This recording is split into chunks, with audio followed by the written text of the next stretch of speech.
차민주는 기다리는 법을 배운 사람이었다. 분노를 터뜨리지 않고 억울함을 증명하려 애쓰지 않고 그저 때가 올 때까지 숨을 고르는 법을. 20년 전 그녀는 탐사보도 PD였다. 산업단지 폭발 사고 공식 사망자 17명. 그러나 민주가 확보한 내부 자료에는 불법 공정 변경과 비용 절감 지시가 선명히 남아 있었다. 보도 전날 밤 민주는 납치당했다. 눈앞에서 취재원이 추락했고 다음 날 뉴스에는 단 한 줄만 남았다. 작업자 과실로 인한 사고.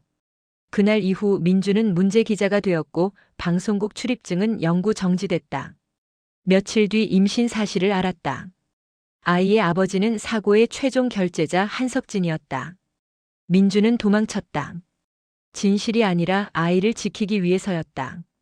라윤에게 아버지 이야기를 하지 않은 이유도 하나였다. 말하면 아이도 위험해질까봐. 그러나 그 아이가 가해자의 집안으로 시집가게 될 줄은 끝내 상상하지 못했다. 결혼식 전날 밤 민주는 작은 세탁소 뒷방에서 낡은 USB를 꺼냈다. 20년 동안 은행 금고에 보관해온 것이었다. 폭발 현장 영상, 조작된 보고서, 한석진의 음성 녹취. 손가락 끝에서 플라스틱이 따뜻해질 때까지 그녀는 USB를 꼭 쥐고 있었다. 내일이면 이 모든 게 끝난다. 딸의 행복도, 침묵의 세월도, 그리고 자신의 마지막 선택도. 민주는 드레스를 꺼내 다렸다. 결혼식장에 입고 갈 옷이었다. 그녀는 신부 어머니가 아니라 증인으로 그곳에 설 것이었다. 다리미 증기가 피어오르는 동안 민주는 생각했다. 좋은 어머니는 아니었지만 비겁한 어머니로는 남고 싶지 않다고. 라윤이 언젠가 이해할까? 아니면 평생 원망할까? 그건 중요하지 않았다. 진실은 용서보다 먼저 와야 했다. 라윤은 자신의 삶이 비교적 단정하다고 믿었다. 능력 있는 약혼자, 안정적인 미래, 그리고 말없이 자신을 지지해준 어머니. 결혼식 전날 밤 어머니가 말을 꺼냈을 때도 처음엔 농담이라 생각했다. 라윤아, 사실 네 아버지는 한도겸의 아버지인 한석진이야. 라윤의 뇌는 즉시 이해를 거부했다. 부정, 혼란, 신체 반응. 심장이 2번 박동한 뒤 3번째에서 박자가 어긋났다. 숨이 얕아졌고 거울 속 자신의 얼굴이 처음 보는 사람처럼 느껴졌다. 무슨 소리예요? 엄마 정신 차려요. 민주는 오래된 사진 한 장을 꺼냈다. 20년 전 방송국 송년회 사진. 그 속에서 젊은 한석진과 민주가 웃고 있었다. 라윤은 사진 속 남자의 눈매를 봤다. 도겸의 눈이었다.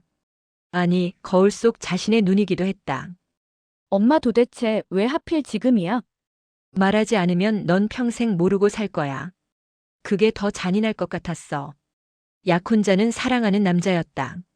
그의 아버지는 자신을 태어나게 한 남자였다. 사랑과 출생이 같은 뿌리에서 나왔다는 사실은 그녀의 존재 자체를 부정하는 폭력이었다. 라윤은 무릎이 꺾이는 걸 느꼈다. 의자를 붙잡고 겨우 서 있을 수 있었다. 도겸 씨는 이 사실을 알아요? 아직 몰라. 내일 알게 될 거야.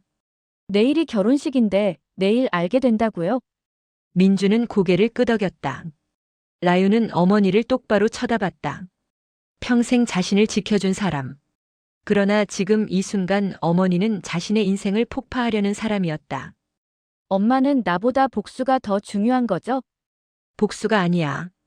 진실이야. 라윤은 웃었다. 목구멍에서 나온 소리는 웃음이라기보다 신음에 가까웠다. 이 결혼이 파탄나면 인생이 무너지는 게 아니라 이미 무너진 현실 위에 서 있었다는 사실을 이제야 알게 된 것이라는 걸 깨달았다. 그녀는 어머니에게 등을 돌렸다. 나가주세요. 내일 뭘 하시든 상관없어요. 전 오늘 밤은 신부로 자고 싶어요. 민주는 문을 닫고 나갔다. 혼자 남은 라윤은 거울 앞에 섰다. 웨딩드레스가 걸려 있었다.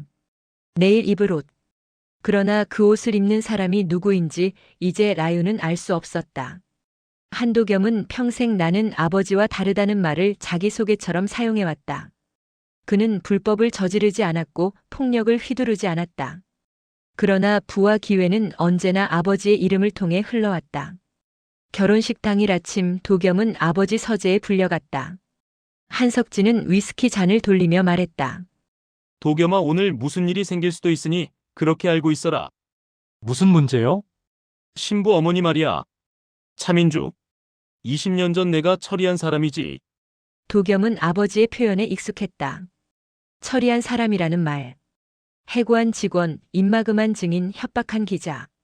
그 범주에 속한 사람들은 늘 존재했다. 라윤 씨 어머님이 뭘 하신다는 거죠? 폭로. 20년 전 산업단지 사고건이야. 도겸의 손이 멈췄다. 그 사고는 알고 있었다. 회사 역사에서 위기를 극복한 사례로 기록된 사건. 그러나 아버지의 표정에서 도겸은 처음으로 두려움을 읽었다.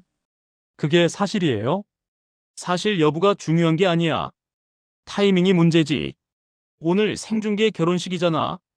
도겸은 천천히 물었다. 라윤 씨는 알아요? 모를 거야. 어머니도 딸한테까지 피해를 주진 않겠지. 그러나 한석진은 틀렸다. 결혼식 1시간 전 도겸은 라윤을 만났다. 그녀의 눈은 붉게 부어 있었고 화장으로 가려진 얼굴은 창백했다. 라윤아, 괜찮아? 라윤은 대답 대신 물었다. 도겸 씨 아버지, 20년 전에 뭐 했어요? 도겸은 거짓말을 할 수 있었다. 그러나 라윤의 눈을 보는 순간 알았다. 그녀는 이미 알고 있었다. 나도 오늘 아침에 들었어. 아버지가 산업사고를 은폐했다고. 그게 전부예요? 도겸은 침묵했다. 라윤이 말했다. 우리 엄마가 그 사건 담당 기자였대요. 그리고 내 아버지가 당신 아버지래요. 시간이 멈췄다. 도겸의 머릿속에서 모든 논리가 붕괴했다. 약혼녀가 이복 누이라는 것. 아버지가 은폐한 게 사고만이 아니라 관계였다는 것. 자신이 사랑한 사람이 아버지가 버린 사람의 딸이라는 것. 라윤아, 우리. 결혼은 해야죠. 안 하면 당신 아버지가 이기는 거잖아요. 라윤의 목소리는 차가웠다. 도겸은 깨달았다. 자신은 중립이 아니었고 이미 선택받은 쪽에 서 있었다는 걸. 피해자 앞에서 방관은 공모였다. 도겸은 라윤의 손을 잡았다. 미안해. 내가 끝낼게. 뭘 끝내겠다는 거죠? 아버지를 이 모든 걸. 결혼식장은 축제처럼 시작됐다. 웃음, 박수, 생중계 카메라. 300명의 하객이 자리를 채웠고 기자들은 최전방에 대기했다. 재벌가 혼맥은 언제나 뉴스였다. 한석진이 축사를 위해 단상에 오르려는 순간 민주도 함께 올라갔다. 검은 드레스를 입은 그녀는 신부 어머니가 아니라 증인처럼 보였다. 이 결혼 중단해야 합니다. 웅성거림이 퍼졌다. 한석진은 미소를 유지하며 말했다. 사돈 어른, 농담이 과하십니다. 농담이 아닙니다. 민주가 손짓하자 대형 스크린이 켜졌다. 폭발하는 공장, 불길 속에서 뛰쳐나오는 사람들, 바닥에 널린 시신들. 하객들이 숨을 죽였다. 20년 전 산업단지 폭발 사고. 공식 사망자 17명. 그러나 실제 사망자는 29명이었습니다. 화면이 바뀌면서 조작된 보고서, 은닉된 시신 처리 내역, 그리고 한석진의 필적이 담긴 결제 서류. 비용 절감을 위한 불법 공정 변경. 안전장치 해제. 그리고 사고 후 증거인멸. 한석진의 얼굴에서 혈색이 사라졌다. 경호원들이 단상으로 움직이려 했으나 순간 스피커에서 음성이 흘러나왔다. 이건 사고가 아니라 계산된 손실이야. 보상금보다 공정 재정비가 더 비싸. 사람 몇 명 죽는 게 싸게 먹히지. 한석진의 목소리였다. 20년 전 녹음. 하객들 사이에서 비명과 욕설이 터져나왔다. 기자들은 본능적으로 카메라를 들었다. 생중계는 계속되고 있었다. 한석진이 마이크를 낚아챘다. 맥락이 잘린 편집입니다. 법적 대응하겠습니다. 그의 손은 떨리고 있었다. 그때 도겸이 단상으로 올라왔다. 아들은 아버지를 똑바로 쳐다보며 말했다. 이 영상, 아버지 서재 금고에 있던 거죠? 정적. 제가 오늘 아침에 가져왔습니다. USB 복사본도 경찰에 제출했고요.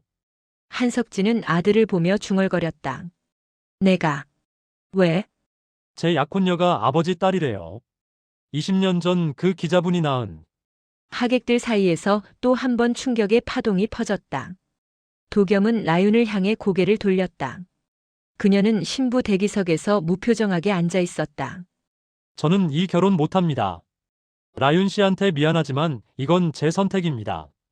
라윤이 천천히 일어났다. 그녀는 단상으로 걸어가 마이크 앞에 섰다. 저도 못해요. 사랑했지만 이 거짓 위에선 못 삽니다. 그녀의 목소리는 떨렸지만 분명했다. 카메라는 모든 것을 담고 있었다. 한석진은 경호원에게 둘러싸여 식장을 빠져나갔다. 20년간 유지된 침묵의 계약은 생중계로 끝났다. 3년 후 한석진은 징역 15년을 선고받았다. 산업안전법 위반, 증거인멸, 직권남용. 그의 재산은 피해자 유족들에게 배상금으로 나뉘었다. 법정에서 그는 단 한 번도 사과하지 않았다. 도겸은 상속을 포기했다. 그 선택은 참회가 아니라 자기 삶을 되찾기 위한 최소한의 대가였다. 그는 작은 건축사무소에서 일하며 아버지의 이름 없이 살아가는 법을 배우고 있었다. 가끔 악몽을 꿨다. 결혼식장에서 라윤이 쓰러지던 순간 그 장면은 평생 지워지지 않을 것이었다. 라윤은 성을 차시로 바꾸고 해외로 떠났다. 심리 상담 석사 과정을 밟으며 트라우마 전문가가 되기 위해 공부했다. 한 인터뷰에서 그녀는 이렇게 말했다. 저는 피해자이면서 가해자의 혈연이었어요. 그걸 인정하는데 3년이 걸렸어요. 제 존재가 누군가의 고통에서 시작됐다는 사실. 그래도 저는 살아갈 자격이 있다고 믿어요. 기자가 물었다. 어머니를 원망하진 않나요? 라윤은 잠시 침묵했다. 원망했죠. 1년 동안은 연락도 끊었어요. 하지만 이제는 이해해요. 엄마도 살아남으려고 했던 거예요. 저처럼. 민주는 다시 카메라를 들었다. 이번엔 혼자가 아니었다. 산업재해 유족들과 함께 다큐멘터리를 만들고 있었다. 제목은 침묵의 공모자들. 20년 전 사건 이후 은폐된 수많은 죽음들을 기록하는 작업이었다. 촬영 중 누군가 물었다. 후회하세요? 딸의 결혼식을 망친 일을요. 민주는 카메라를 내려놓고 대답했다. 나는 딸의 결혼식을 망친 어머니로 기억될 거예요. 하지만 침묵했다면 나는 딸의 인생을 망친 어머니였을 거예요. 둘 중 하나를 선택해야 했다면 저는 다시 같은 선택을 할 겁니다. 그날 저녁 민주는 라윤에게서 문자를 받았다. 엄마, 다큐 잘 되고 있어요? 완성되면 보고 싶어요. 민주는 한참을 울었다. 용서는 아니었다. 그것만으로도 충분했다. 도겸도 그 다큐멘터리를 봤다. 상영회가 끝난 뒤 그는 민주에게 다가갔다. 죄송합니다. 늦었지만. 민주는 고개를 저었다. 당신 잘못은 아니에요. 다만 당신이 선택한 거죠. 아버지 편이 아니라 진실 편을. 두 사람은 악수했다. 가해자의 아들과 피해자. 그러나 이제는 각자의 방식으로 살아남은 사람들이었다. 민주는 스튜디오를 나서며 하늘을 올려다봤다. 20년 전 취재원이 추락했던 그날처럼 별이 없는 밤이었다.